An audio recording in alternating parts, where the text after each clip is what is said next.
this bull market has overcome a lot of obstacles. I mean, we've had flash crashes, the European debt crisis, not to mention our own troubles back here at home, and a potential default most recently, along with the government shutdown. Why are you looking to short stocks right now? Well, because I think, well, I'm not looking to short them right now. I'm trying to get in position to be able to do it when I think the time has come. One of my views is that you can only make money on the short side when the Fed is not spewing liquidity at the market, right? Right, which they're doing right now. Which they are doing right now, right. And when I closed my short fund down in March of '09, I said I didn't want to be short because... At the bottom.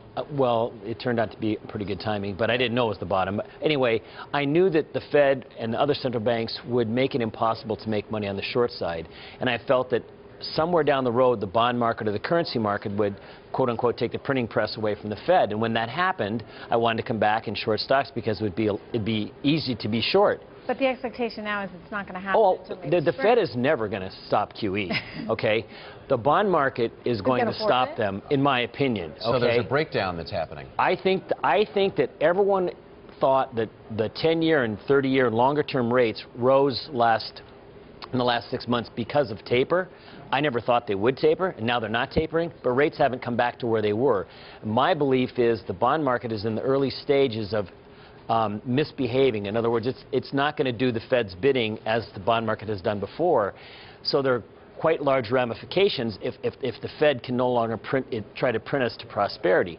Now, I'm saying we're in the very early stages of this. I can't even be sure if it's true, but the fact that I think it's starting to occur is why I want to get ready to be able to short stocks next year. So by getting ready, it means next year. So you're anticipating sometime next year? You have to put the documents together, put the team together, raise the money. But yes, I think in 2014 there's a decent chance that it'll occur. But ask me where the bond market is in a month and I'll have a much better idea. Is the bond market really going to force their hand in a big way, or are you just going to see little inklings of it? Well, I think that, you know, it's hard to say how the discussion will evolve, but let's say we're 2 months from now and the 10 years back at 3%, closer to the recent highs, and they haven't tapered. People are going to start to say, well, what's wrong with the bond market? Why isn't it listening to the Fed?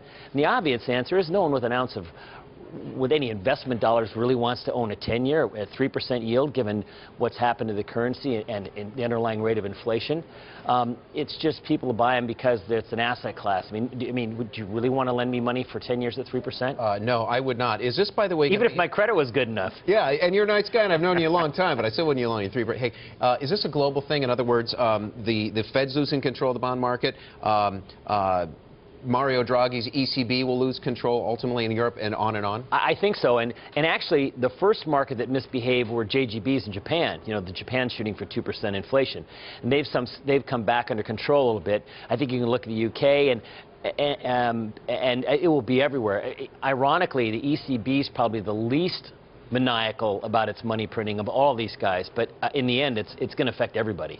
Yeah, it sure will. Because all the spreads will, you know, start to widen, and they'll all be priced off treasuries anyway.